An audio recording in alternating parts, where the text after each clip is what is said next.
Global temperature dropped to minus 100 Celsius. There's no food, no water. People started eating each other. But our boy Han Feng can grow unlimited food, water, and even animals from his special juice inside his room. But he wasn't always like that. He used to be a single, virgin loser. Inside a building stocked with rations and almost frozen food, someone with silent footsteps is creeping around with a bloody iron rod. This room, it's our boy, Han Feng. Suddenly, a cute female voice calls his name. Han Feng peeps through the hole and sees it was his school friend, Hyona, the one with the big melons and crazy curves. She was shivering in the cold, tears in her eyes, knocking on his door. Han Feng, blushing, immediately opens up. It's already deadly cold, but this heavenly sight is enough to get our virgin boy heated up. He tells her to come inside, saying it's dangerous and freezing out there. Now, that's how you turn a cold apocalypse warm.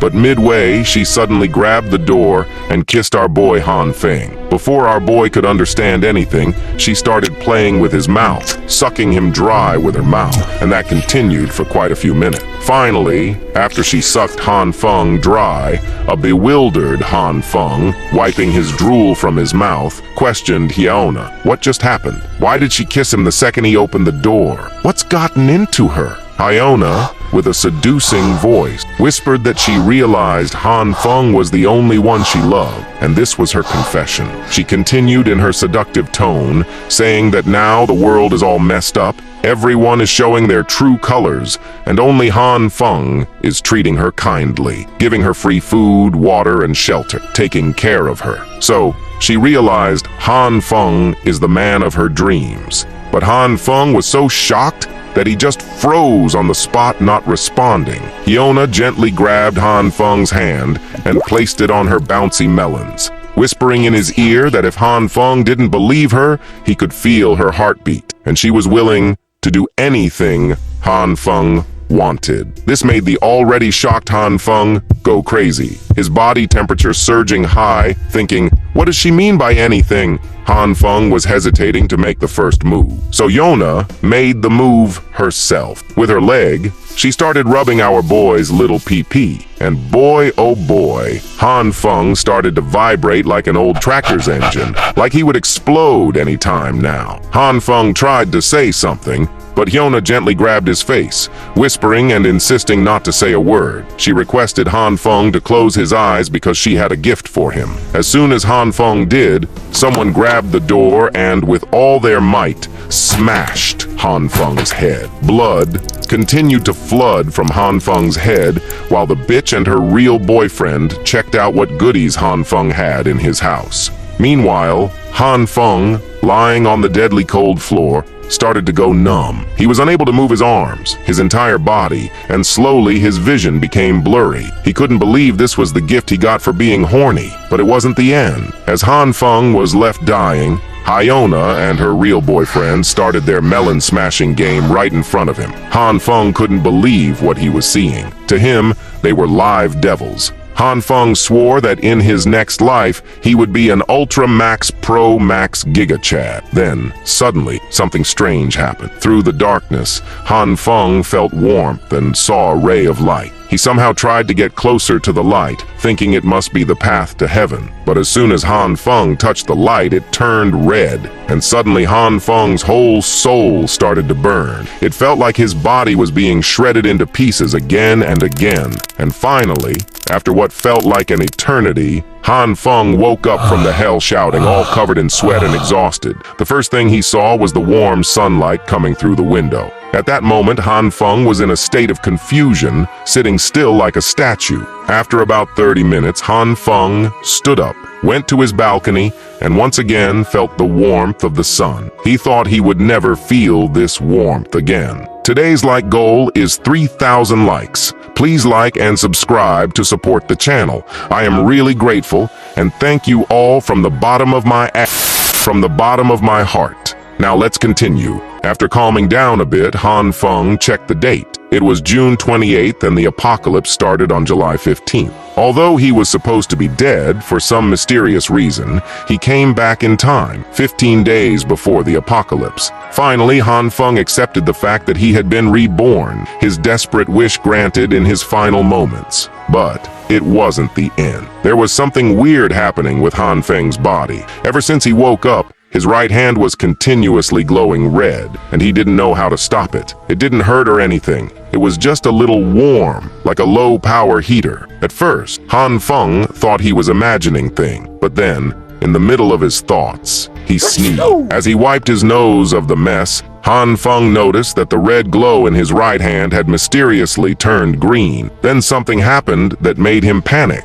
The hand wrapped in the green glow started getting bigger, growing in length, as if his bones, flesh, and skin were stretching out. Anyone would freak out if they saw their hand doing that. Afraid and confused, Han Feng stormed into his room and slammed the balcony door shut as fast as he could. He managed to get inside before anything more drastic happened. Han Feng was so surprised and ran so fast that he was out of breath. Han Feng looked at his green glowing hand, beams of light shooting out of it. How would modern science even explain a mysterious phenomenon like this? It was troublesome enough that his right hand started glowing red, but now it was green. But suddenly, the green light started to shrink. The green light seemed to be an erratic thing. Sitting down on his couch, Han Feng suddenly felt a pang of unbearable exhaustion. He hadn't done much aside from running back inside, but he felt he had shaken his little pee-pee 10 times a day. Frustrated, he started swinging his arms all over the place, trying to get a clue as to what this really was. Then it hit him. Isn't this just like the stories he loves to read? He immediately sprinted to the kitchen and grabbed his sharpest knife. In those animes he loves, the protagonist always starts their stories by being reborn just like them. Maybe he would gain cheat-like powers. He wanted to test this out by grabbing his kitchen knife, thinking it might become a legendary weapon. But after a few minutes of waiting for something to happen, anything to change, Han Feng just scratched his head in shame, as the sharp knife did not react with the light in his hand at all. He was so busy trying to find out if he had some fantastic cheat-like powers that he neglected his exhaustion and the rumbling of his stomach. He was just starving at this point. Unfortunately for him, the Han Feng of the past, clueless about the coming apocalypse, was a lazy bastard who didn't even have a single piece of edible food in his fridge. This was getting bad. He had never felt so hungry before. If he didn't eat something soon, he would probably pass out any second now. He turned his attention to the living room, where a clear jar of soybean snacks was just sitting quietly. These roasted soybeans were just some leftover snacks he got before the apocalypse. It wasn't exactly a complete and filling meal, but it would have to do for now. It should tide the hunger before he hits up the supermarket later. He grabbed one of the roasted soybeans, unconsciously using his right hand, momentarily forgetting that it had the mysterious green light wrapped around it. Han Feng was too hungry to think of anything else, so he tossed the soybean right into his mouth. But bam! Suddenly the soybean exploded in Han Feng's face, making the area all smoky. As the smoke cleared, there was a freaking whole fresh pea plant in Han Feng's mouth. He could feel the roots on his tongue, and the stalk itself extended outward. He pulled it out, and the plant left an earthy taste in his mouth. Out of all the bizarre events he'd been going through lately, this might be near the top. He was just about to snack on some roasted soybeans, and now this happened. Suddenly, he wasn't feeling tired. In fact, he felt full and fresh, and the green light was gone too. Han Feng was really confused, thinking, did it have something to do with the pea turning into a whole plant? There was a mountain of questions in Han Feng's head, but first he decided to check the peas. He plucked one pea, and after opening it, he was utterly shocked to see fresh peas inside. This was a game changer. Han Feng finally discovered what his power was. He could grow unlimited plant-based food with his green hand. But what about the red one? Well, I think he will be able to grow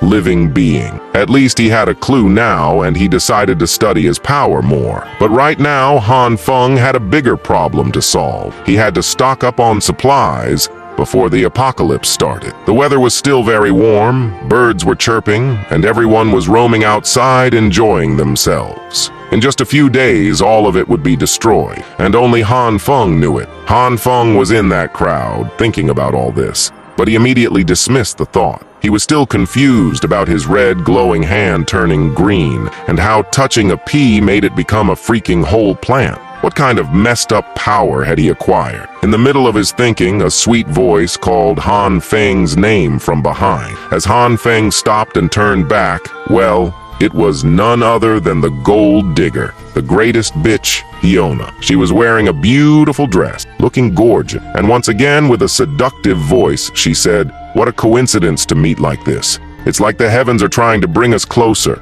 But Han Feng, he felt like he'd seen a ghost. After the last incident, he gets traumatized just by seeing girl. Li Hyona, the goddess of his dreams, his best friend for a long 3 years. Han Feng had done everything to make her happy, even though he knew he was an ugly, disgusting loser. But Han Feng never ever thought that bitch would end up killing him. Han Feng was furious, his whole body trembling. He remembered he swore to be an Ultra Pro Max Giga Chad, so he realized this was not the time to get worked up. He had to calm down and wait for the right time to take his sweet revenge. Fiona used to be the goddess of his dream. For 3 long years, he was a simp who did everything in his power to get the opportunity to smash her. He did all that knowing full well that he was nothing but just another fallback guy in the friend zone. No, he wasn't even in the friend zone. He was just a piggy bank. For all those years of devoting himself and his wallet to the wrong girl, he never thought she would be the one to get him killed. Before he could lose control, Han Feng pinched himself to stay grounded and calm. It took every bit of his willpower to do so. Thinking rationally, now is not the time to take his revenge. Not yet, at least. First, he needs to take care of the supply problem unless he wants to be miserable and hungry in the Ice Age again. Fiona walked closer and waved her hand in front of his eyes, asking what he was spacing out for. This had never happened before. Just hearing her voice used to make the poor guy wag his tail. Han Feng swallowed his hatred for the witch and faked a smile as he apologized for being speechless. He made an excuse, saying he was spaced out after seeing how gorgeous Fiona was looking today. She was just so radiant that he got a bit lost in the moment. Now that's more like it. Fiona coyly laughed and asked when he got so smooth with his line. Her lips lifted into a slight and confident smirk, thinking she had this boy eating out of the palm of her hand. So she went for the heart kill shot, saying, "Now that they have run into each other, why don't they go shopping?" But now Han Feng was an Ultra Pro Max Giga Chad, so he ignored her like your crush does to you and left, saying he couldn't go today. Fiona was shocked and bewildered. She just couldn't believe what had happened. How could this pushover reject her offer? Meanwhile, Han Feng was proud of himself. This time, he wasn't letting Fiona use him like her personal ATM. After a while, Han Feng reached Waldemar Shopping Plaza. This Waldemar in the city is the most extensive and well-stocked supermarket in the eastern region. It's like Walmart, but that brand's copyrighted, of course. When the Ice Age hits, this place will be cleaned out overnight. Back in the previous timeline, nobody ever found out who did it and how. Han Feng had already started his shopping spree and filled up 1 cart with goods. He needed to stock up as much as possible before society crumbled under the sheer cold. Han Feng asked ChatGPT to make a survival guide for the ice apocalypse, and ChatGPT made a list that included food, winter clothes, medicines, and all the other necessary steps. But right now, the biggest problem was that Han Feng didn't have the money to stock up on all the supplies. His personal wallet's current balance was a measly 15,000 yuan, equivalent to a little more than 2,000 USD. Although the food issue could be solved with his mysterious green glowing hand, what about the rest? This once again made Han Feng frustrated. He started cursing his ancestors for not buying some gold or land when they were cheap. Just then, a notification on his phone startled him. The message came from an organization called Money Jar Loans, congratulating him on his approved eligibility to take out a loan up to 168,000 yuan, or a little more than 23,000 USD. A light bulb dinged inside his mind. Instantly, Han Feng installed all the apps that give personal loans immediately. Well, There were plenty of ways to get a loan, and he wouldn't have to pay it back after the apocalypse, as money would be nothing but a piece of paper to wipe one's ass with. Out in the commercial district, a lady was angrily kicking an empty soda can on the curb. She was obviously upset about something. It turned out to be Hyona. She didn't look like she was in the best mood at all. Her eyes were full of toxic vitriol because one of her many simps dared to refuse to take her shopping today. When she got all dolled up to get spoiled, she was seriously pissed off that Han Feng would just take off like that without letting her deplete his bank account like a worthless leech. She started insulting the guy in her mind for being a pathetic loser who didn't even own a car. Hyona vowed never to be nice to that simp again. But just then, a car horn startled Hyona. The car stopped beside her, and surprise, surprise, as the SUV's window lowered, inside it was none other than our boy Han Feng. With his Chad aura, he waved at Hyona, asking how she was doing. Hyona was utterly shocked and questioned if the SUV was Han Feng. Han Feng casually explained, "Yeah, it was his." Han Feng, while slowly walking closer to Hyona, made her nervous. He politely explained that his dad had been killing it in his business in the US. Today, his dad came and gave him some money, and just a while ago, he dropped his dad off at the airport. Hyona was still processing all this. After realizing Han Feng was a good gold digger material since his dad turned out to be a wealthy man, her personality did a 360-degree turn. She immediately got all emotional and sentimental, crying and apologizing, saying she was really sorry for asking to go shopping that morning when Han Feng was going to pick up his dad from the airport. Then the waterworks came down. She started summoning those tears. She threw her victim card, saying Han Feng was really cold towards her this morning, and she thought maybe Han Feng was ditching her, his best friend. So Han Feng decided to act a little. He gently grabbed Hyona's waist, pulled her close, and while holding her chin, he said, "Why would he ever think of ditching you? She is the most important person in the world." This was enough for Hyona to once more show her true self with her creepy smile. Continuing her act, pretending to be all shy, she said that Han Feng was also very special to her. She then asked, "Why don't they go for a movie and have dinner at a 5-star restaurant?" But Han Feng was already gone, even before she could finish her sentence, making her surprised. As she turned back, Han Feng was assembling all the supplies in the SUV's back, explaining that he still had to carry all this stuff, so he was busy today. Even though Hyona was furious, she politely asked, why did he buy so much and what's inside the boxes? Han Feng casually explained, "Nothing special, just home supplies." Then suddenly pretending to be excited, he said he also bought a special gift for Hyona and that once he's free, he'll meet her. This made Hyona extremely happy, and she left, saying she was really looking forward to the gift. But inside, she was really satisfied, reverting to her bitch personality, thinking she nailed it and got a great toy to play with. Meanwhile, Han Feng couldn't wait to turn her world upside down when the apocalypse hits. Yeah, when the apocalypse rolls around, he was gonna show her and her boyfriend who the real devil is. Han Feng was all geared up for the apocalypse to hit, and hit soon. Today was June 29th, and in just a few days, the temperature would start to drop, making it impossible to go out. The food issue was sorted. Then came the next big problem, electricity. After the apocalypse hits, the power grid would freeze up, but no worries. Han Feng had that covered with a bad boy generator and enough fuel to keep it running for years. So, electricity? Check. Next up, the deadly cold. Han Feng insulated his entire room so not even a bit of cold could sneak in. Even if his fuel ran out, the room would stay warm automatically. Han Feng didn't stop there.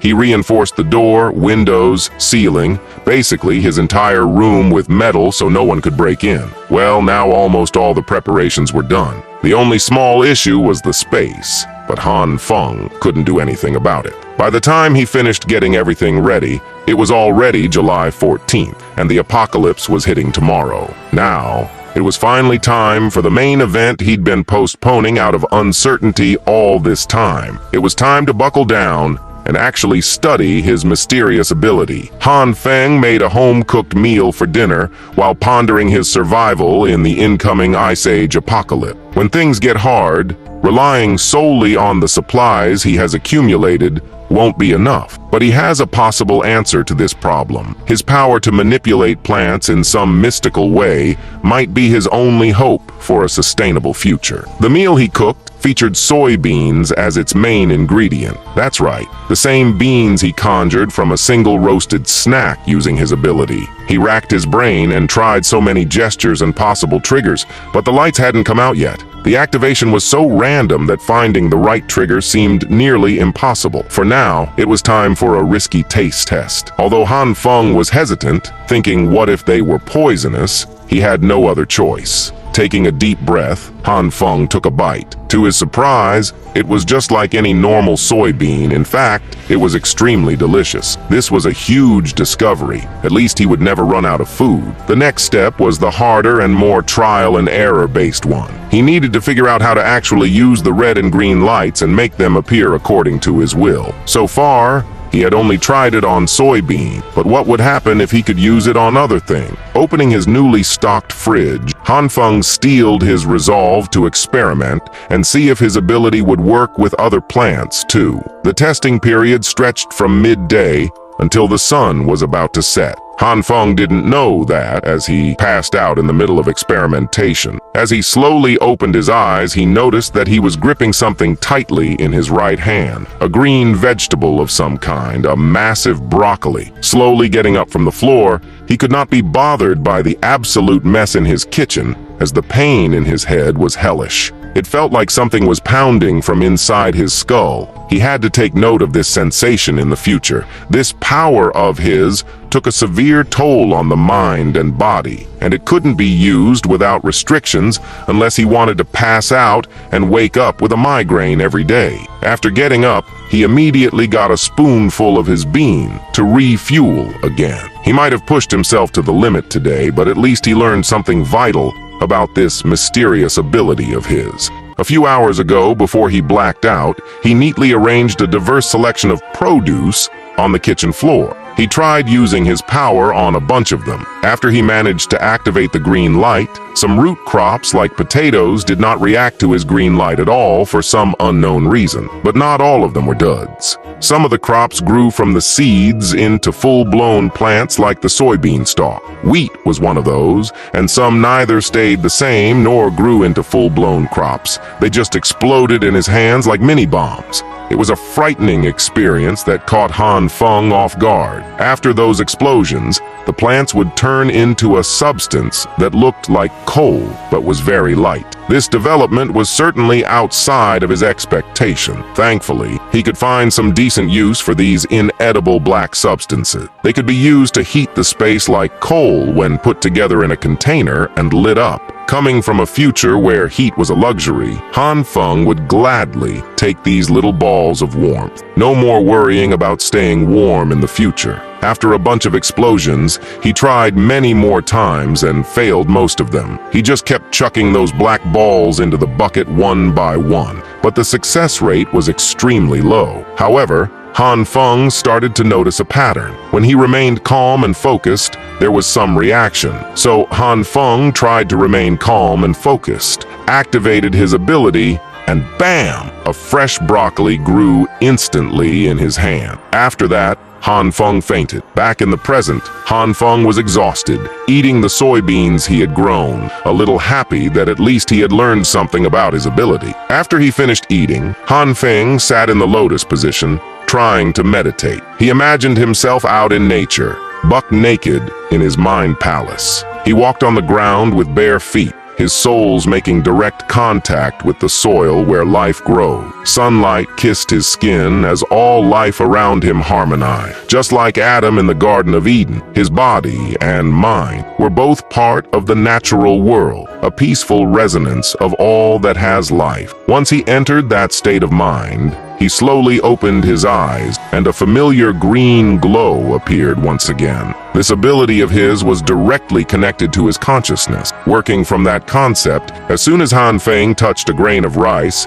it grew into a full-grain rice plant. Han Feng had finally mastered his green hand. Then Han Feng thought, what if he touched meat? Would it also grow like plants? So he slowly brought his right hand, wrapped with the green light, towards a juicy slab of meat. He tried to make a piece of meat grow, but there was no reaction. He already half expected it, but it was still disappointing that there were no reactions at all. Maybe the green light only worked on plants. Thinking that the gentle approach might not be effective, Han Feng grabbed his meat and squeezed hard while praying that his right hand would work its magic. After a few minutes, even after squeezing his meat for several minutes, nothing happened. You could see the defeat and dejection in his tired eyes. Then Han Feng remembered when he was meditating, he could sense two distinct colors, and he hadn't tried using the red color on the meat yet. So Han Feng once again closed his eyes and tried to summon the red light. For a few minutes, nothing happened. After a little while, a spark of red light finally made an appearance on his right hand. With that initial spark, the glow swiftly wrapped around his hand. Surprisingly, it also wrapped around his meat. It looked like it was creating some sort of bubbling reaction. The meat started to boil, and as Han Feng opened his eyes, excited, he got disgusted. The meat had spoiled to the extent that just the smell was enough to make him puke. He threw the meat on the floor. Realizing that this disfigured sludge might provide some valuable insights, Han Feng crouched on the ground to observe it. He poked the thing, and it was a little squishy. So this is how meat would react to the red light. Han Feng was a little disappointed, thinking, was this all the red light could do? Spoil meat? Han Feng knew there had to be more. The meat looked like it had gone through a disintegration process. The word disintegration sparked an idea in Han Feng's head. He grabbed a bunch of soybeans from his bean pile and gripped them hard in his right hand. In his left hand was the red light and the cooked up meat. If the green light represented the evolution of matter, then the red light was the opposite, which would be disintegration. Since he was already testing out some confusing concepts, what would happen if he combined the bean he created with the green light with the red meat? This question made Han Feng very curious and excited. Han Feng combined both his bean with his meat, and bam! The result was astounding. Somehow his small, dull meat got erect. Even Han Feng was shocked to see how his small meat got so much bigger and fresher. But where did his beans go? Could it be that his beans merged with his meat, producing this giant slab? Han Feng meticulously inspected the big meat. No matter how you look at it, it's undeniably incredible. It looks, feels, and smells exactly like real meat, but even fresher somehow. Gaining some confidence that he's getting a lot better at this superpower thing, he decided to go for some more experiments. After a few hours, he was back to square one. Once again, his kitchen floor was filled with charred remains of meat and crops. He frustratingly threw a tantrum as everything he tried failed miserably. Getting all that exasperation out of his system, Han Feng sat up and took a deep breath. He'll just pause the experiments for now. He can always just take his time to figure out its deeper intricacies later anyway. Today was still a productive one. Even though he ended it on a bitter and charred note, Han Feng could already see the future. If he could just successfully master this mysterious power, there's no doubt about it. With infinite resources, he would be the man standing at the pinnacle of this post-apocalyptic world. It's his dream, so he could put some sweet muscles in his image. Speaking of power, he might have forgotten one of the most important aspects of survival. Food alone is not going to cut it. In the coming days, he will be completely vulnerable with all this loot if he doesn't have a decent weapon to defend himself. He swiftly took the various crops littered around his floor. He had to hurry and find himself a weapon before the temperature went into a nosedive. And while packing, it finally happened. It started to snow outside. The apocalypse had started. It was really happening. After that, Han Feng, wearing warm clothes, came onto the street. In just a few hours, the entire street was already covered in snow. Although people were enjoying the snow in summer, it would really become a disaster. He needed a gun, and fast. But buying a gun in this country is illegal, and he doesn't exactly have any connections to the criminal world. Just then, a sharp voice pierced Han Feng's ears, that exaggerated fashion style, acting all high and mighty with no work to do, always roaming the streets. Everyone knew him as Homeless Joe. His real name is Brother Lee, but everyone calls him that. He lives in the same neighborhood as Han Feng. Brother Lee acts like he's in charge of big construction projects and seems to know everyone around. But the truth is, he's just a big bluffer and a homeless man. The only thing is, he has connections with big builders and even gangsters, so everyone treats him well. He was the right man to get guns from. But the tough part was how to start a conversation with him. Han Feng, nervous, first waved at Brother Lee, calling his name. Acting a little egotistic, Brother Lee asked if he knew Han Feng. Han Feng explained that they live in the same neighborhood and regularly bump into each other. Brother Lee, acting bored, said he was pretty busy and apologized for not remembering everyone's face. Then, Han Feng, confirming there was no one around, came close to Brother Lee and whispered in his ear, asking if he dealt with guns. This shocked Brother Lee. Panicked, Brother Lee asked why Han Feng needed that, and Han Feng remained silent. He couldn't say the world would end in a few days. Seeing Han Feng's silence, Brother Lee assumed Han Feng was going to rob a bank or something and warned him not to do anything like that. But Han Feng, on the spot, came up with an excuse. He explained it wasn't what Brother Lee was thinking. One day, while riding his bike to work, he ran into an old man who was spitting everywhere and then spat right on his face. Han Feng confronted the old man, insisting he say sorry, but the man spat on his face again. That made Han Feng furious, so he gave him a good beating. But the next day, the same old man came up with his gang and beat the shit out of Han Feng. Still, to this day, whenever they see Han Feng, they come to beat him. Han Feng's life became a living hell. That's why he needed the gun for self-defense, to scare them. Han Feng didn't expect this cliché story to work, but it did wonder. Brother Lee became all emotional and swore to help Han Feng. The next moment, Brother Lee became Han Feng's blood dear big bro, insisting that from today, Han Feng could call him his big bro. He said he would make sure to fulfill Han Feng's request. But then Brother Lee said to follow him to the bus stop, since they had to take the bus because his Mercedes was in for service. Well, there's a limit to how much a man can bluff, but now it didn't matter. Han Feng thought, although Brother Lee likes to bluff, he's not a bad person. So Han Feng took out his SUV, saying not to worry about it since he had his car. This surprised Brother Lee. As Han Feng was driving, Brother Lee was really impressed. He didn't think Han Feng was a rich kid. Then, Han Feng took out his Samsung Galaxy S9 and started posting images on Instagram, boasting about driving his new car. Finally, after a while, they reached their destination, and people were already feeling the cold. They were burning some wood to warm themselves. As soon as Brother Lee got out of the SUV, the gang came close to him. They were surprised and shocked, as this was the latest Tiger SUV. They asked how much Brother Lee bought it for, and Brother Lee casually said it was nothing big, just $20,000. Meanwhile, Han Feng, at this point, was not even shocked by Brother Lee's bluffing. He was used to it. As they went inside, the boss was sitting there. Brother Lee, a little nervous, first introduced Han Feng, saying he wanted to buy a gun. Hearing this, the boss scanned Han Feng, sending chills down his spine. Then the boss smirked, saying he thought Brother Lee brought something interesting, but it turned out to be nothing but a squirt. With that,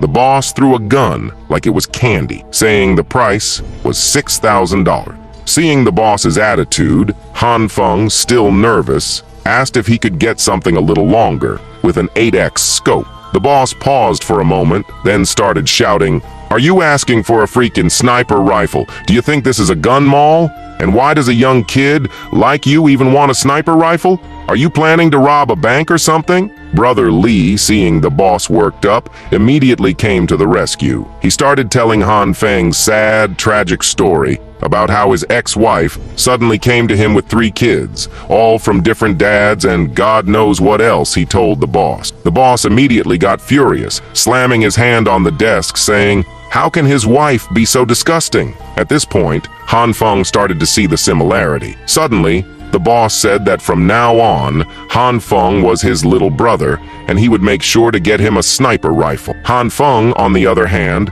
couldn't believe how such obvious fake stories convinced both of them. Han Feng thanked the boss, and the boss told his subordinate to get a semi-auto rifle and also gave a pistol as a gift to his new little bro. This surprised Han Feng, seeing how kind the boss was to him. Han Feng, a little nervous, mentioned that his friend in the government told him that due to the abnormal weather, there was going to be a shortage of food and other supplies, so it was better to stockpile when it was available in advance. The boss and Han Feng matched in a serious, glaring competition, and the boss realized something. With a serious face, he thanked Han Feng, then screamed at Brother Li, "Get out of here! Just seeing your face makes me puke!" Outside, Han Feng and Brother Li were walking, and Brother Li started boasting again, explaining how if it wasn't for him, Han Feng would have been done for. The boss would have eaten him alive, but he handled the situation beautifully. Han Feng thanked Brother Li and, as a token of gratitude, promised to grab him some cigarettes on the way. But Brother Li, being his usual self, said not to be silly. He didn't want cigarette. He just liked helping people. But if Han Feng really insisted, then he wanted Huazi, as other brands made him choke. Although the price of the cigar was high, once he got paid for his project, he would definitely pay Han Feng back and even take him to the sauna. On the other hand, Han Feng was lost in his own deep thinking. Now he had supplies, weapons, check. He was all set for the early stages of the apocalypse at least. Now it was time to study his ability. If Han Feng could fully master his ability, his chances of survival would skyrocket. But as he was deep in thought, his foot slipped on ice, and he did a 360-degree flip, falling on the floor, groaning in pain, holding his foot. It felt like his foot was broken. Trembling in pain, Han Feng gave his SUV key to Brother Li, insisting he take him to the hospital. Brother Li got a little nervous, saying although he didn't have a driving license and didn't know how to drive, he would try. The next moment, we see Brother Li with all his might trying to lift Han Feng onto his shoulder, looking like he would pass out any moment now. And Han Feng? Well, he was thinking, where the hell did I get stuck? Meanwhile, the snowstorm was really getting fiercer. The weather more disastrous. The whole hospital was getting frozen. Inside, a nurse was sitting, observing the worsening weather. Just then, the phone rang, and the nurse stood up, which made her big melons bouncing. She was immediately called to the hall as there was an emergency. The phone rang, and the nurse stood up, which made her big melons bouncing. She was immediately called to the hall as there was an emergency. Head nurse Jin had only just started her night shift, but calls from the hall were already flooding in as the emergency section was severely short-staffed. The pretty nurse had no other choice but to step up. Upon getting an X-ray in the hospital, it was confirmed that Han Feng had really broken his leg. The doctor explained that there was a stable fracture on his right tibia. It would be easy to set, but he'd need to stay for an hour of observation before going home with his meds. This accident could not have happened at a worse time. It just had to occur before the apocalypse went into full swing. While looking at his X-ray results, Han Feng regretted being so careless. Brother Li accompanied him for most of the process, but the dude had to leave as he apparently had a few deals to handle. He's a real one though, and he even left his number in case Han Feng needed anything else. Now that he was alone in the hospital lobby, Han Feng sighed heavily. He wondered how he could make such a stupid mistake at such a crucial time. Looking at the chaos around him was stressful. The hospital quickly overflowed with patients, victims of accidents caused by the sudden blizzard and quickly plummeting temperature. Emergency beds lined the hallways as a grim testament to the worsening conditions outside. As for Han Feng, he just wanted to get his meds and leave this place as fast as possible before the roads closed for good. Thankfully, his idle time would not be boring, as a goddess had just walked right in front of him with her big bouncy melon. Head nurse Jin had come to handle the rush of patients in the emergency room. The first bed she checked had a patient with heavy wound. Next on her rotation was bed 5, where a patient's wounds had just been cleaned. Thankfully, the vitals were stable. Bed 5 just needed another dose of glucose in 10 minutes. She advised the attending nurse that if the patient's heart rate dropped below 80, epinephrine must be administered immediately. Throughout the rounds, Han Feng could not take his eyes off her. Despite being so hot, she was also very talented. Han Feng started to admire her. Next, Jin came close to a 10-year-old kid who had just gotten into an accident due to the heavy ice. His leg was fractured, so she played with him using his favorite teddy bear while sitting with her legs spread. This sight melted Han Feng's little pee-pee. She was pretty, but also a little airheaded and way too clueless. Suddenly, the old man sitting beside Han Feng started calling the attention of the pretty head nurse. She was not really required to tend to the patients outside of her rounds, but she still took the call with a smile. Head nurse Jin politely apologized to the old man and asked if she could come back a bit later to help, as she still needed to provide urgent care to some patients to cover for the staff shortage. The old man complained that his back hurt too much. He explained that the back pain had been worsening lately and wanted the head nurse to take a look to see what was causing it. In reality, this pervy bastard, while talking to her, was recording the panties of Jin with his right hand so that he could play with his little pee-pee after he got home. Well, this was his hobby, but Jin was way too hot to handle, and on top of that, she was also airheaded. Noticing this, the pervy bastard decided to take action. With a lustful face, he extended his dirty hand and grabbed the head nurse's waist, startling her. While touching her waist, he explained that this area was the most painful part. But Jin, oh God, she was really too much of an airhead. Still clueless about the situation, she started to laugh as she was way too sensitive with her body and started to feel ticklish. Jin just smiled and apologized once again, saying that for such back problems, they might need to schedule an X-ray just to be sure. But seeing all this, the perv started pushing it, his hand crawling even lower from her waist. He even started to pinch it like kneading dough, explaining that now this area of his was starting to hurt. He was having a great time, but suddenly something came flying toward the pervy old man and hit him hard, causing him to fall. Well, now he might get an actual back pain. But even in this situation, Jin was showing worry for the old man. The next moment, Han Feng came, apologizing for his crutch flying to the side, as this was the first time he... Just as he was about to touch it, the perv started sweating nervously and screaming at Han Feng, threatening to call the police if he didn't return his phone. But Han Feng did not listen. He walked all the way to the side of the room. Although Han Feng's leg was broken, he was not feeling any pain, and his bandage was getting all messed up because he wouldn't let this freaking perv get away with doing something so disgusting. As soon as he opened the phone, his suspicions were proven right. The pervy video of the head nurse was all clear, even with 10x zoom. He could even see the germs on the surface of the skin. Well, it was the latest iPhone 69. This boiled Han Feng's blood. Han Feng showed the video to the old man, asking if he had the nerve to make a pervy video of someone with an iPhone 69. Han Feng told the old man he would call security and have them escort the bastard to a jail cell where criminals love putting pervs in their place. Han Feng would be keeping the phone, and the next time he saw this old creep again,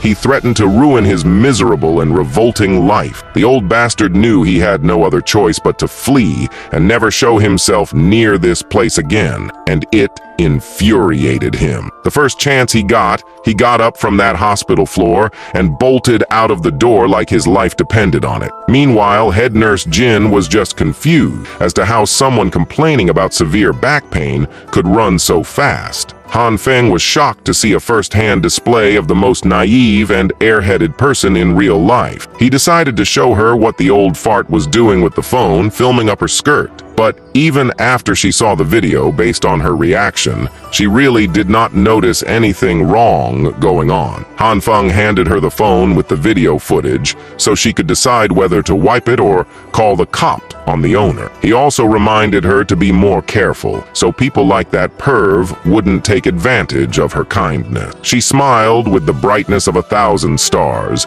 and then asked if Han Feng's leg was supposed to be injured. The adrenaline from catching that old perv in the act must have numbed the pain from his broken leg, but now that it was dealt with, the pain came rushing back in, and he screamed in agony. Thankfully, head nurse Jin was an expert when it came to mending these types of injuries, and quickly set the casting back in place. She looked at him and asked if it still hurt. Han Feng thanked her for dealing with his broken leg, and now it didn't hurt at all. At that moment, It was as if only the two of them existed in the crowded room. Jin returned the gratitude as she promised to never let such bad guys get away with messing with her anymore. She would punch them really well from now on. Han Feng just wanted her to be more aware of her surrounding. Seeing as she was letting his broken leg and feet touch her front pillows, it seemed like she had not learned anything at all. She was still as clueless and unaware as ever. While Han Feng's head was in the clouds, another nurse called for Jin as her help was needed on the emergency beds.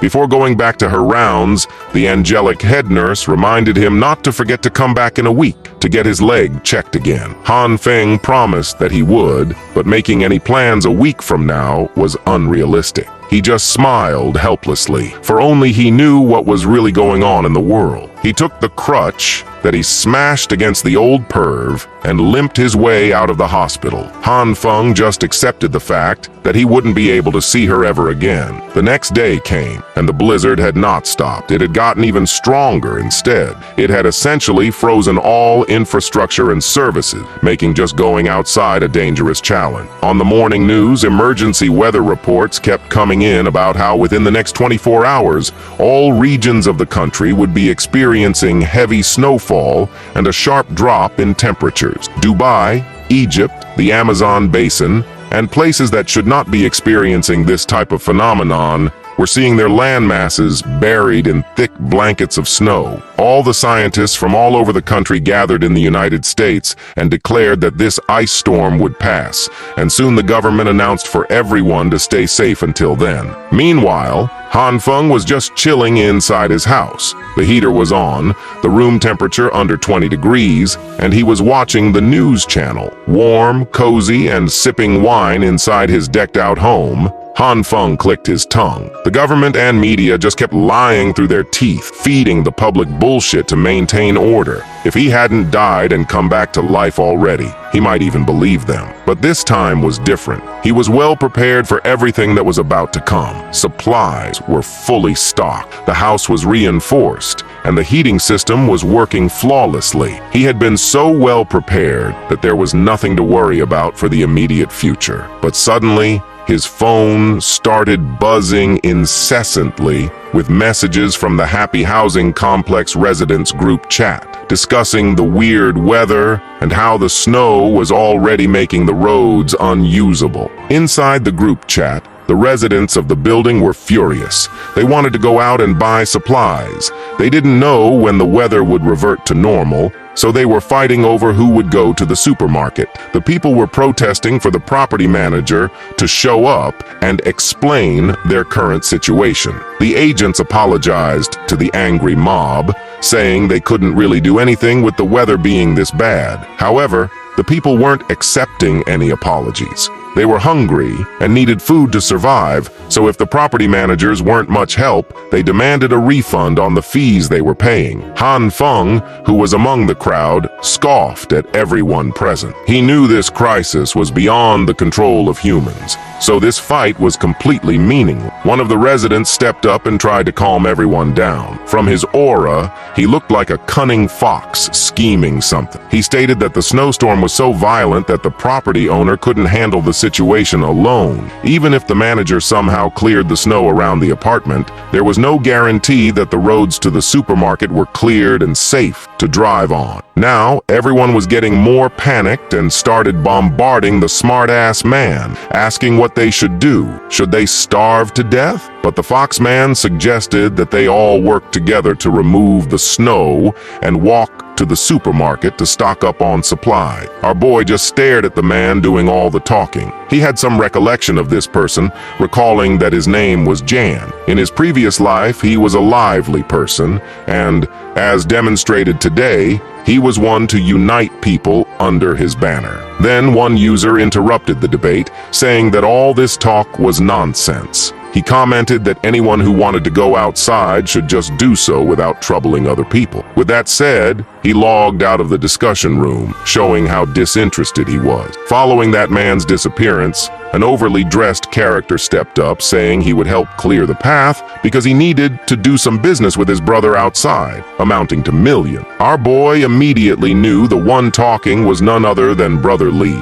His arrogant and con artist nature was very obvious, even online. With Lee volunteering, many people followed through, and thus the discussion was finalized. Some people with cute characters started raising their hands, saying that even though they were physically weak, they would do their best. Then, another pretty character jumped in, trying to earn sympathy, saying although she had the flu, she would also come down and help everyone. Our boy immediately knew this character was Hyona, the evil witch. Hearing that Hyona would go, all her simps hopped in as well, saying they were willing to cooperate. At this point, Han Feng had enough. He started remembering his past simping days, so he logged out, recalling the day he died simping for the witch. He couldn't help but admit that Hyona was really good at catching people's hearts. Hyona then messaged our boy directly, asking what he had been up to lately. She mentioned that he told her he would contact her and give her a gift, so she's been waiting. Then she said whenever Han Feng decided to visit her,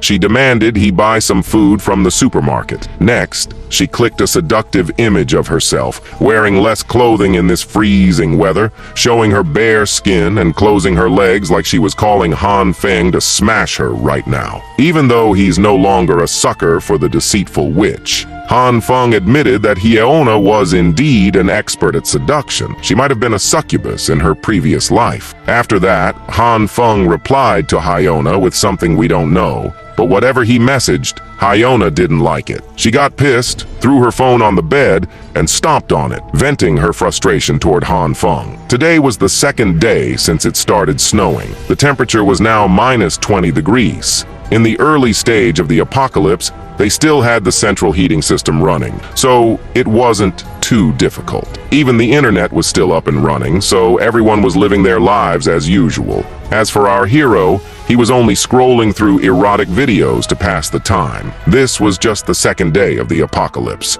and he was already bored to death. It became clear to him that the biggest threat during the apocalypse would be the loneliness that came with it. His leg was still recovering, so he couldn't go outside to pass the time and explore. A broken bone needs at least a few months to completely recover, so it's no surprise. Not having better things to do, he decided to watch Netflix and chill. After a while, in that movie, the doctors were sewing up the wounds of a certain man who jumped off the 15th floor. They discovered that his damaged internal organs and bones had started to regenerate. That man was destined to die, but because he had a healing ability, he was able to self-heal. This scene shocked Han Feng. He thought if his theory was right, his left hand had the power to regrow any plants, which was similar to healing or repairing. What if he used his ability on his broken leg? Without thinking any further, he activated his green hand and gently grabbed his broken leg,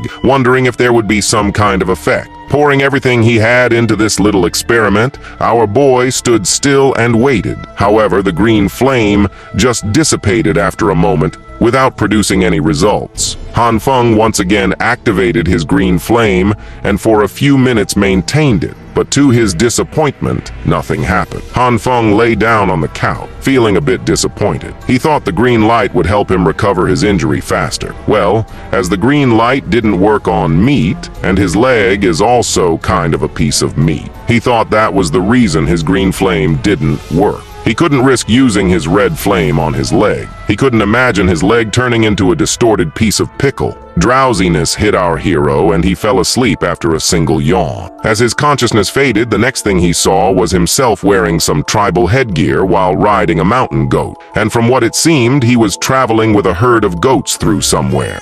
He continued to ride the wild goat like a madman, smacking the goat's ass and yelling for it to run faster. Behind him, a horde of other goats was following. The goat Han Feng was riding clearly didn't like being smacked, so the next moment it tossed Han Feng off, sending him flying and crashing to the ground with a bam. As he fell, he hit his ankle, and now he was in severe pain, feeling like he broke it. He was groaning, unable to move. Seeing Han Feng in pain, the goat slowly came closer and started licking his wounded ankle. Han Feng then patted the goat's head as a thank you, but this once again annoyed the goat. It extended its tongue 10 meters long, wrapped it around Han Feng's leg, and raised it, making Han Feng's leg spread wide open. Han Feng was shocked, but the wrapped tongue of the goat started to glow green, with its saliva dripping all around Han Feng's leg. He began to feel a cool sensation, and bam! Han Feng woke up from this weird-ass dream,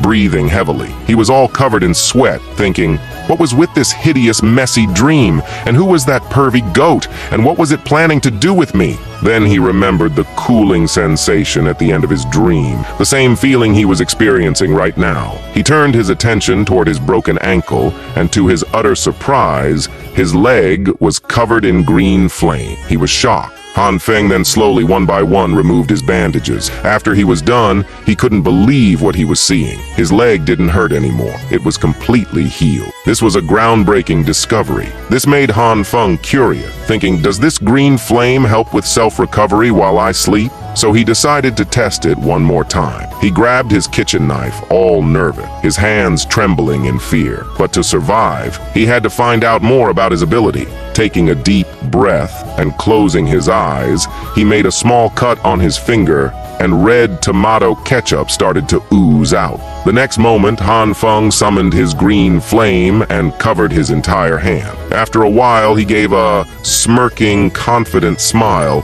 saying, now I understand. Well, what did he actually understand? We'll get to know after some time. Meanwhile, outside the apartment, the residents were trying to clear the snow and remove the broken pieces of trees. There we met the sly fox with glasses, Jiang, who had calmed the situation earlier. He was thanking everyone for working hard just because he said so. Then, with a polite tone, he apologized to an old man called Uncle Liu, saying that even though he was so old, he had to come out and work hard in this heavy rain. Liu just casually laughed it off, saying he didn't do much. All the hard work was done by the two Jin brothers who did their work, and his too. Then we met the Jin brothers. They were twin brothers. One was confident and the other was a little shy and introverted. They also laughed off the praise, saying it was their duty to help the elderly in these hard times. Just then, a bam sound startled the Jin brothers. They turned back and noticed someone in a pink dress had slipped and fallen. They came close to help her. Jin extended his hand, asking if she was all right, advising her to be careful since the ground was all frozen and very slippery.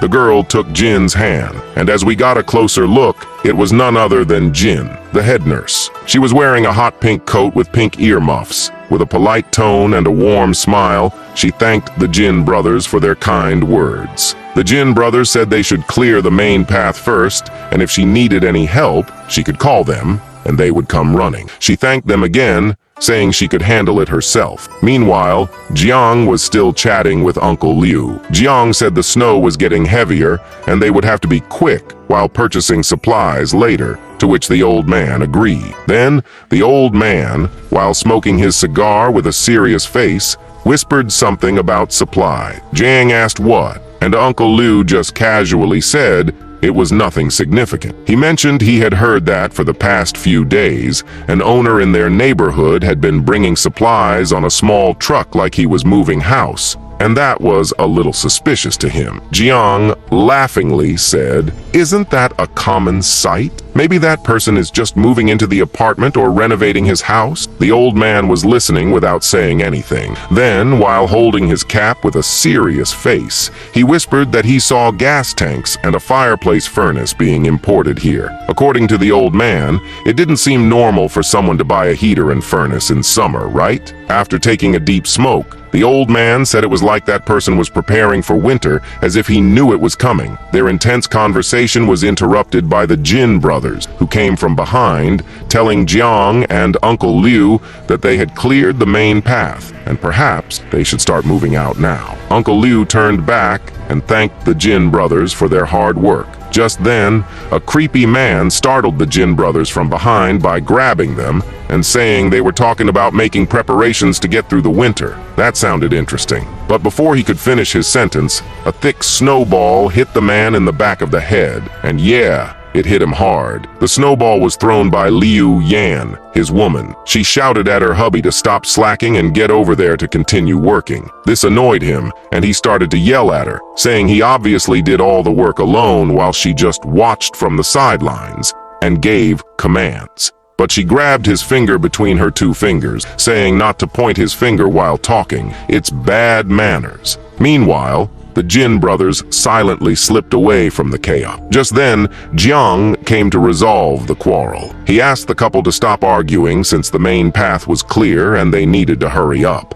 Head nurse Jin was also ready to buy some supplies. She had a sick mother at home and wanted to get some essentials to send back. The twin brothers also wanted to buy supplies for their parents. But Uncle Liu, with a casual smile, once again asked Jiang what his thoughts were on the matter. Did he also think that person knew about this ice storm and stocked up in advance? Jiang, with a serious face, didn't say anything for a second. Then laughingly, he said he didn't think that was the case, and this storm would just pass in a few days and everything would soon return to normal. But then, maintaining his smile and raising his glasses, oh man, he was giving off serious Asian vibes. He continued, saying that even if they assumed this snowstorm wouldn't stop and would only worsen over time, if someone in their neighborhood possessed a huge amount of resources, wasn't that a good thing? Uncle Liu started to laugh, saying he was right, and that young ones indeed use their brains more. After that, they all marched together toward the supermarket, but the snowstorm only got worse. Even though they were all heavily dressed in winter clothes and equipped with umbrellas, it was getting hard to walk in the heavy snow. Meanwhile, all the lights were off in the apartment except for Han Feng's room. Inside, he was passed out, drooling, covered in sweat, looking like it was too warm. He was even wearing just his pajama. When someone started knocking on his door, he was in a deep sleep, dreaming pervy dreams about goats. But the door knock woke him up. Still half asleep and wiping his drool, he opened the door, and it was none other than Brother Li. Han Feng apologized, saying he was in a deep sleep, and that's why he was late opening the door. Brother Li, standing there with a smirking smile, smoking a cigar and holding a huge-ass gun, said he brought the item Han Feng wanted, and it was a semi-automatic on top of that. Brother Li handed the semi-auto machine rifle to Han Feng, thanking him, saying it was only because of Han Feng that he was able to secure supplies before the situation got this bad. Han Feng just chuckled, saying Brother Li was too kind. He just did it because Brother Li helped him get this machine. But things took a shift when Brother Li sighed deeply. Sigh. Han Feng noticed the change instantly. "What's wrong, bro?" he asked, concern creeping into his voice. Brother Li asked Han Feng if he knew about the supermarket in the East District. "We went there after the snow today to buy some stuff, but the supermarket was completely emptied overnight." Shock washed over Han Feng, and he shouted, "Emptied out the whole supermarket in one night?" But inside, Han Feng knew this was destined to happen, as in his previous life someone had emptied the supermarket in a similar way. It was just his speculation, but now that Brother Li confirmed it, this news was serious. As they parted ways, Li gave a casual wave, saying he was heading back and telling Han Feng, "Stay warm, bro." "Okay, bro," Han Feng replied, still lost in thought. Back inside Han Feng's house, he shut the door with a clack-clack, the sound echoing in the silence. Han Feng was still deep in thought. Emptied an entire supermarket overnight without making a sound? How did they do it? He pondered, trying to piece together the mystery. Memories of old stories and comics flooded his mind, where characters have powers to manipulate space, suggesting this might be more than just a regular theft. Could there really be someone with spatial abilities? Han Feng wondered aloud, just thinking about the possibility that there might be more humans with superpowers, and that he wasn't the only one with powers was enough to make him tense. There was no other way an entire supermarket could get sucked dry. "It's really unsettling," Han Feng finally admitted. he clenches their fist, glowing with green aura, showing their resolve and unease about the situation. Han Feng was sitting on the couch, deep in thought, reading through the dense lines of his book. His expression was serious, showing his determination to understand his abilities better. He knew he had to be prepared if other superpowered individuals showed up. He needed a plan, a strategy. The pages of his book were filled with notes, sketches, and observations on different food items. So far, what he knows is that his ability can react with various food materials, producing multiple effects. He reflected, looking at the drawings of soybeans, broccoli, wheat, and even a slab of meat. His ability was unique, no doubt, but mastering it was proving to be a challenge. He reached for a bowl of soybean, ready to test his power again. With a focused expression, he picked up a handful of soybeans, his mind racing. The success rate is extremely low. On average, soybeans succeed once in 10 attempts and meat rarely succeeds, even after dozens of tries, he thought, frustration creeping into his voice. As his hand began to glow with a green aura, he couldn't help but wonder, why exactly is this happening? The soybeans in his hand started to react, green energy swirling around them. But just like before, the reaction was volatile, ending in a burst of green energy. Once again, Han Feng was left holding a lump of black goo. He was really annoyed and frustrated. Till now, he had only learned how to summon his red and green flame, but the success rate of him spawning and growing food was random. Han Feng shouted, "The failure rate is just too high." He sighed, his shoulders slumping with the weight of his repeated failures. But he wasn't ready to give up. He crushed the lump in his hand, determination flaring in his eyes. "I must figure out how to use this ability properly today." The clock on the wall showed 22:45, late into the night. Yet, Han Feng continued his relentless pursuit, unwilling to rest until he achieved some semblance of success. Finally, after countless attempts, there in front of Han Feng was a fully grown soybean plant, all fresh and green. Han Feng, shirtless and sweating, finally got a grip on something useful, but in the process, it sucked all the energy out of his body. He felt like he was dying, and he wasn't looking too happy about it. Han Feng sat on his couch, still shirtless and deep in thought. On one side, there was a pile of waste, his failed attempts to summon the plant, and on the other side, the soybean plant stood proudly. The energy output from the green light isn't constant, he realized. It looked like he was trying to figure out how to make this energy thing work properly. A visual explanation popped up in his mind. Different foods require different energy levels to process. There were energy fluctuation graphs and warning, showing Han Feng sitting with a heap of dirt next to him, still in his shorts. Clearly, he was trying to get this energy thing down to a science. His theory was that different crops needed different energy levels to grow. For example, if a soybean plant needed 1 unit of energy,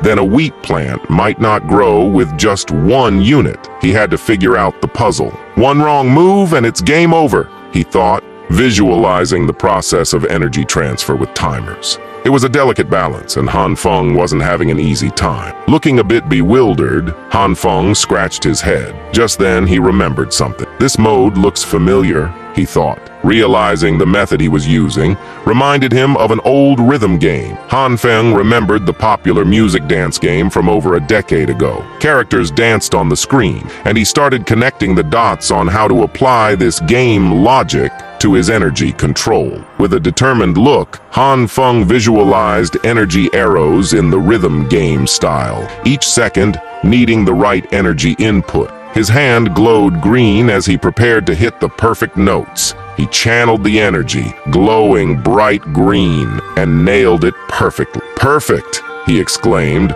holding up a healthy-looking plant. He had the hang of it now, looking triumphant. With his success, Han Feng moved on to the next experiment. Standing in the kitchen with boxes of instant noodles and some meat, he decided, next up, time to experiment with meat. Han Feng remembered how his previous kitchen experiment went wrong. Dude tried to cook some meat, but it turned into some nasty black goop. Gross, man. Han Feng, still shirtless because the blast might ruin his shirt, stood in front of a pile of meat and a bowl full of soybean, contemplating the mountain of fried chicken. He thought, cooking meat can't be that different from veggie, right? Channeling his inner chef, Han Feng held a piece of chicken with glowing energy symbols. It looked like he was cracking the code on how to cook this meat right. Han Feng focused intensely, trying to sync the energy flow with the meat. But wait, it was taking longer than with veggie. Everything was going well, but one wrong move and bam! The energy exploded in his face.